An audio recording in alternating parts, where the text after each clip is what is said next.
Hello YouTube, welcome back to Brilliant Pet Seasonal Wellness YouTube channel. My name is Liz. I am the owner and creator of Brilliant Pet. We sell astrology prints and we talk all things well-being and seasonal living. So today we are talking about Libra season, and I can't believe we're finally in Libra season. I'm gonna do this talk a little bit differently than what I have been doing.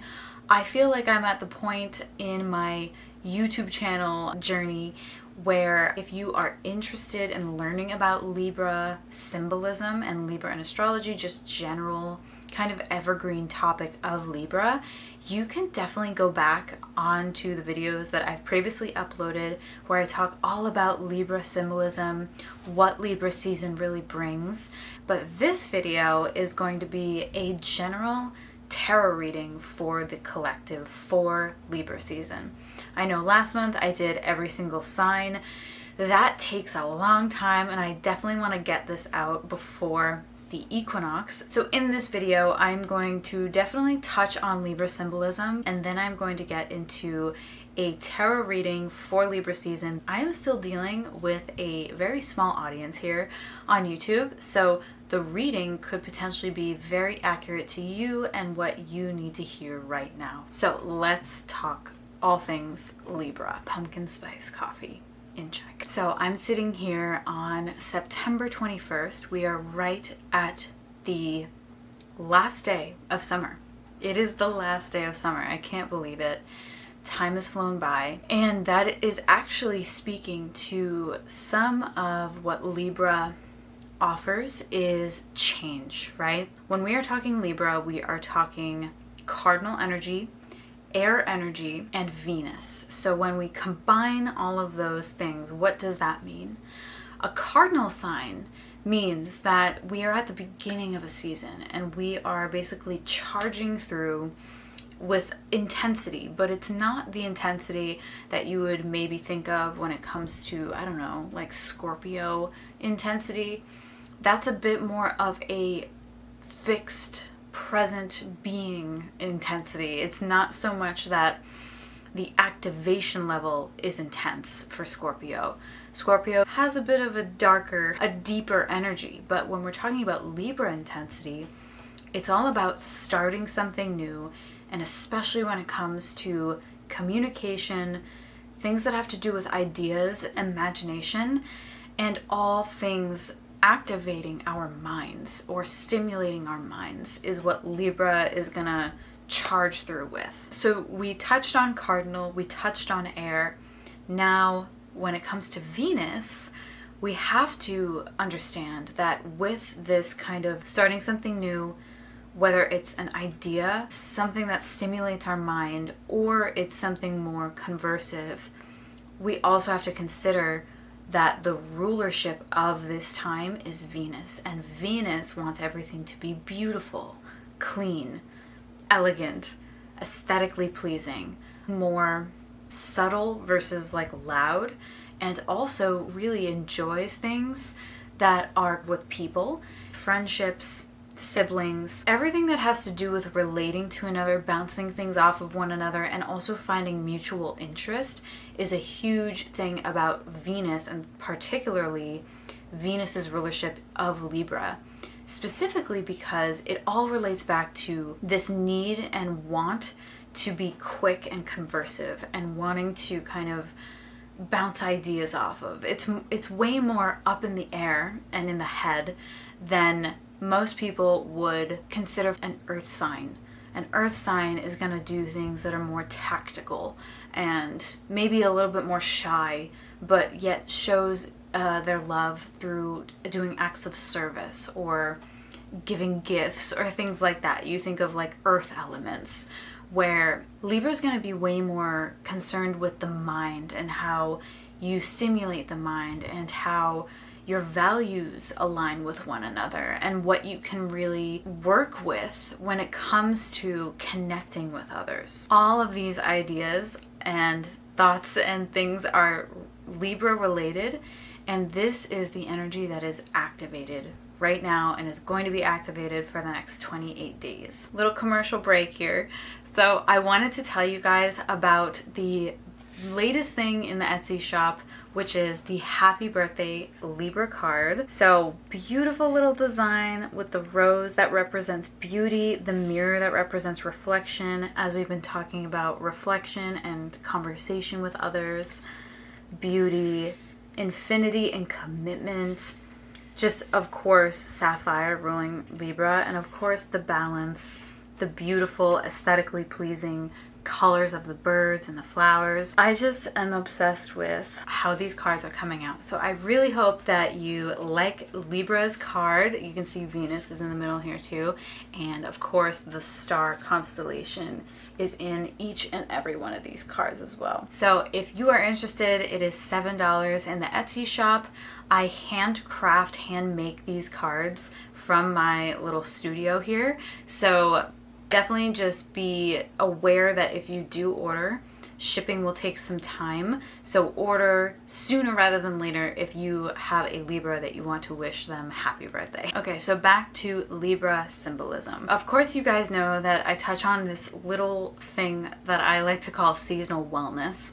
It is in my name. It is something that I really, really love, but is not super known yet. So my definition of seasonal wellness is understanding what seasons provide for our well-being, which can relate to the seasons at large, the 4 seasons, or we can get more specific, take into account astrology, take into account these ancient studies that really touch on more of the energetics of a season, of people born under this climate of planet. And I think that it's just a really, really cool way to combine astrology as well as the seasonal side of things to really get a good idea of what you can expect during each and every month. So I will kind of go into my little seasonal wellness talk right now. So we are at Libra, okay? So when we think about all of the zodiac signs in a wheel, it's basically a circle divided into 12 pie slices, so to speak. Libra is at the time in the year where the sun is just now crossing over into a balance time. So the equinoxes, the vernal equinoxes, first day of spring, which is the first day of Aries season, and the first day of autumn, which is the first day of Libra season, are these times in the year where there's just as much light as there is dark. And so what can that tell us in terms of what we can learn, how we can work with this energy? The equal amounts day and light is really a recalibration point. And of course, we can really think about Libra's balance symbol as kind of a huge deal, because Libra is the only sign of the zodiac that is not a animal or human. It's not a archetype. It is more of an object. And so it's, to me, Libra is very much a symbol of something. It's not necessarily telling us the very archetype that a Libra must be. I think that there is, I've actually heard this before. I don't know if people can relate, but I've always heard that Libra can be a wild card. And I think that that really does like hint at what I'm saying here, is that Libra doesn't have this definitive archetype of trait, although they of course are going to value things that are aesthetically pleasing to them. They are gonna have the Venusian energies that Taurus will hold as well, as Venus is the ruler. But there's something about Libra that feels more like it's just a time of recalibration, whatever that means, and it's recalibration of balance of the light and the dark. And it's kind of these areas in the sky where it's like Aries, Libra, it's like these areas can be, I guess, a little bit diving into the unknown. It's like there has to be balance integrated into these times, and therefore sometimes it can look a bit uncomfortable. The spring and the autumn represent kind of massive change, the same way that summer and winter, Cancer season and Capricorn season do, but it's a little bit more felt, in my opinion. I would consider summer and winter solstice, the solstice moments, the peak. So it's like we're already basically working our way up to it. So when summertime comes, it's way more of an even flow of like, this is the experience. I think that it all culminates. The year is really situated around the solstices, so everything is culminated to these two moments. So there's more of a longer phase with winter and summer. But when it comes to the equinoxes, it's more like this in between, and it's definitely a different change of energy, but it's not the same as, it's not as slow as the peak moments of the year, which are the solstices, as I said. And so when we want to think about, if I could just put this all into one word for you to understand, I actually am in the making of the seasonal cycle wheel, and I have specific words for each sign. And I guess I could share that with you because we've made it to Libra season and I haven't really shared this at all. So I can explain these words in a way that makes sense to where we're at in the year. So Aries is self-actualization. It's the time where we are really defining who we are. We are born. It's like, wow, I am a real human. Oh my gosh, I have willpower, I have vigor, I have like this crazy amount of like youth, vitality, energy. That is self-actualization. You are understanding what it means to be human. Taurus is all about sensation, right? So we are just born, we self-actualize, now we're experiencing Earth, right? The Earth sign of Taurus, ruled by Venus, is going to understand her values, understand her tastes, what she finds pleasing, what she finds not pleasing. It is all about sensation when it comes to Taurus. And we make our way into Gemini, right? The first air sign.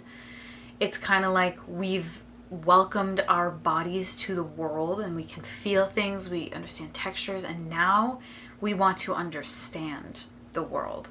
So this is all about our immediate environment. So our environment around us, what does it make us feel like? Are there frequencies in our environment that are messing with our head, or are there siblings around us and we get to communicate one-on-one with them? We get to have relations with our parents one-on-one and these people, and it's all about like this like bouncing off ideas and or just like understanding your environment and how it makes you feel. Right? In Cancer, we are not only understanding our immediate environment, but we're understanding our home world, right? Like the home and how it is set up, and our inner world. Like our home and inner world is the word I use here, but really what that is, it's like the culmination of Aries, you're basically like in the home, Taurus, you're in the home, Gemini, you're in the home, and Cancer is like one of the last places where the home is now culminated. So it's like everything led up to here. And that's again a thing about the solstices. What does Aries through, I guess, Gemini teach you about what you feel about Cancer's home inner world? That's what Cancer is all about, like reflecting and family and what everything makes you feel, and literally just the mirror of the inner world. And then we get to Leo, and now it's more about ideal self-expression. We want to make that connection with Aquarius because ideals can be very air, fire sign. Leo is really, I always find that correlation very interesting, the Aquarius and Leo connection, because I think both of them are very much definitively all about ideals. And so Leo likes to get creative. So we've understood the home life. Now Leo's like, I want to get creative. I want to express myself to the world and I want to like follow my heart. How do I, there's like this awareness that happens in Cancer season where it's like the world is out there. How can I self-express more? And how do I portray myself? How can I like be the best version of myself? Best version meaning ideal, right? And then Virgo comes in, and Virgo is symbolic in its own way, like very much. The word that I chose for Virgo is reality. And reality is like Leo wants to self-express. And so from Leo to Virgo, you're kind of led to understand reality. What does it mean to actually be a part of the world and a human in the world? And what does that entail? And so like you have to have that desire, which is Leo, heart leading desire, to understand and know reality. And so it's just leading you in that way. So Libra, to me, the word is relatability. And so I'm not going to continue on the wheel. We will follow up when I get back for Scorpio season. But Libra is all about relatability.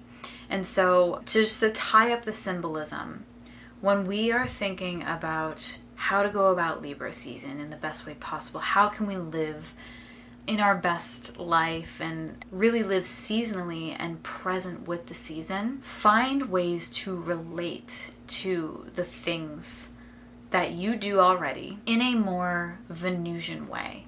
Venus wants things to be organized and neat, and it's like once you know these symbolic elements of Libra, this can tell you exactly what it needs, what this time is really supportive of. If Libra is all about relatability, find relatability with people that you find value in. That's Venus right there.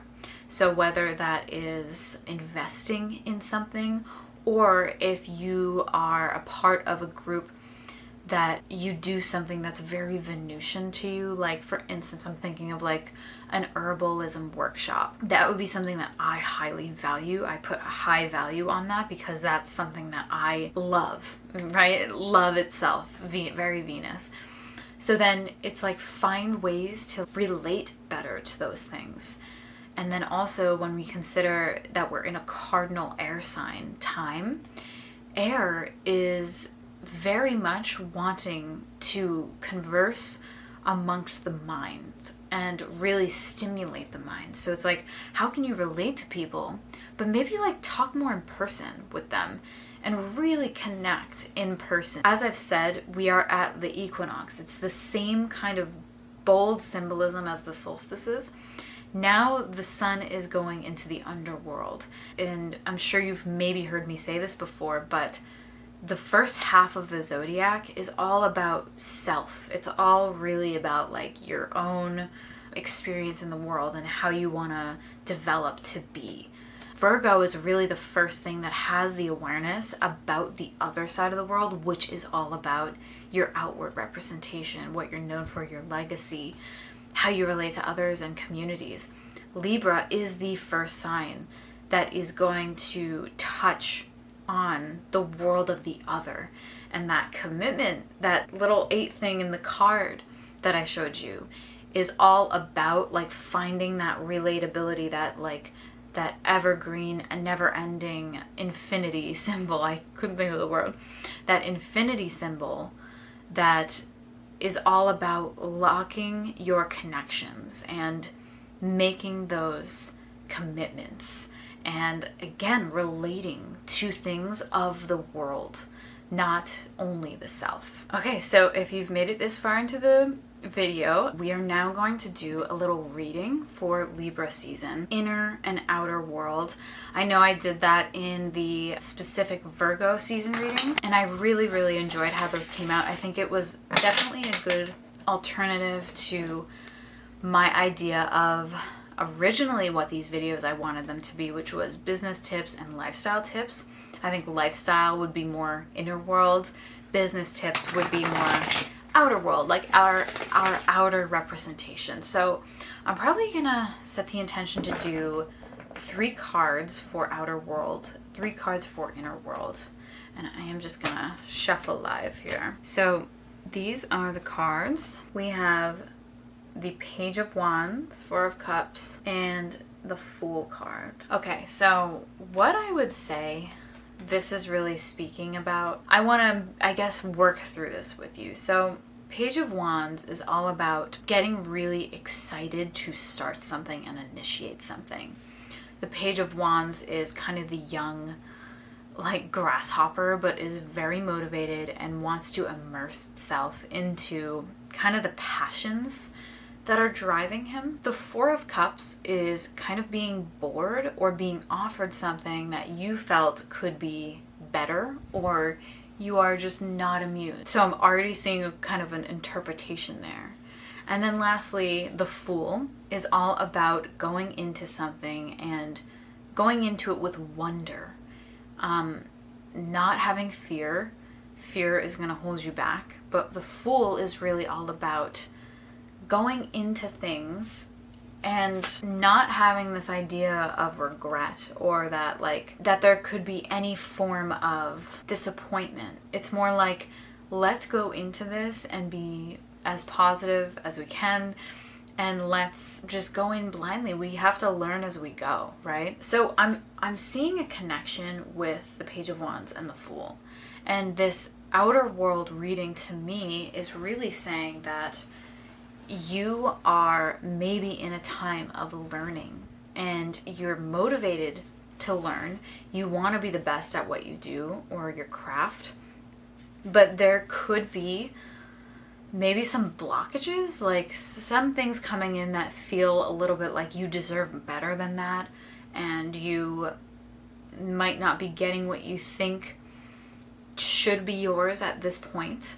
But I think the whole reading is basically saying, you, instead of being upset about maybe where you're at right now, it's more so saying to go into things in Libra season with this like Aries energy, kind of like this will and ability to not only kind of dismiss your fears and anxieties, but go in head first. And like, there's something about this that's kind of like, you are going to mess up. And like, you may have already messed up and you feel like, ugh, I shouldn't do this. You are going to make mistakes, and things are going to just happen because that's life. But if you go into this with that energy of like, I'm young, I'm ready to do this, it's not like you are young. It's more like you have this energy of, I'm young, I want to learn, and I want to take this time to go head first in and learn as I go. Like, there's a part of you that I think feels that way with this kind of spread. You feel like that's where your positive mindset is at. It's like you want to learn and you're gonna just learn as you go, but part of you kind of feels like, well, I'm not seeing the results, or I'm not really getting something from this that I thought I would deserve by now.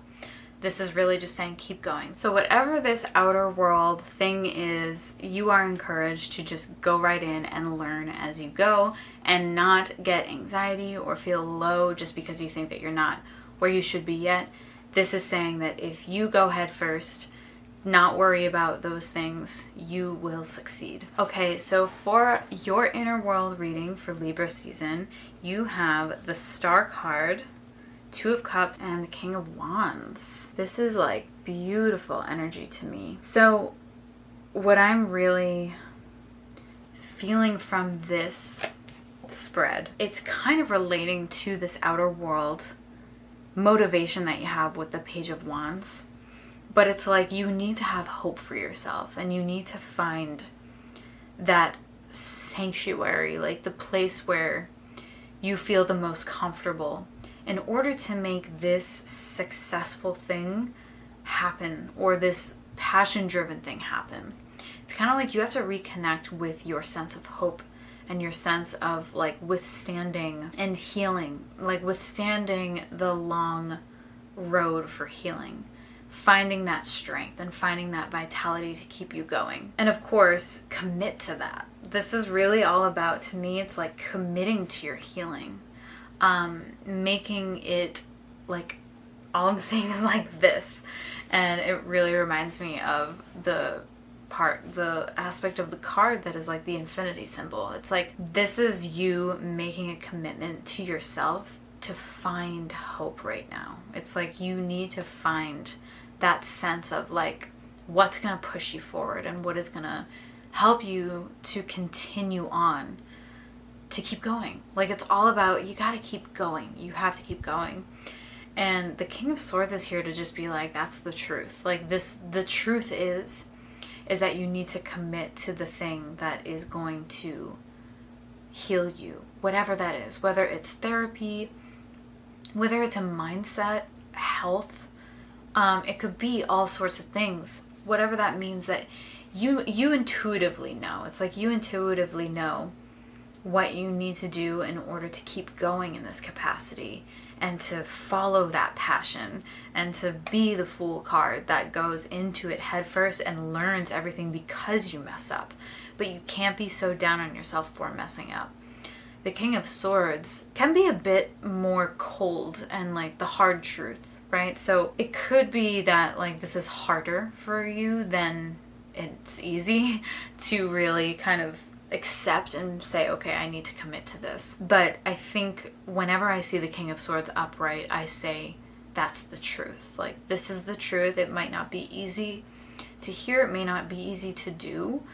But you committing to this, whether it's health, whether it's a business idea, whether it's your therapy, like the things that you need in order to heal, you committing yourself is going to bring you the truth of life, like your truth, and how you can best go about that, the better. But I think that your intuition is being called to like lead the way in that. So I think that's so beautiful. I really, really like this read. It's a very cool thing to have context of different cards, and I think that it builds a very specific story for most people. So I want to thank you so much for being here for another seasonal wellness video.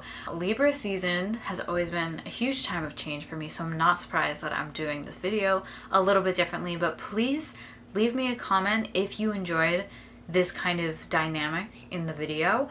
I really do like kind of getting these out a little bit quicker just so I can possibly do more of these in the future. I would really love to connect with you all if you watch these videos often. So leave a comment, tell me if you like this video, or just give me an emoji or a thumbs up. I have been also trying to do those mid-season tarot readings. I really like them because the energy is settled. It's like the energy is very profound. It's there. We can work with it very easily. There's not really a phasing of energy yet. So I really love those mid-season tarot readings. I should be able to get one up for mid-Libra season. So starting to do 2 videos a month, which I hope you guys like. Let me know if you have any other ideas for what you would want to hear me talk about. I would love to hear from you.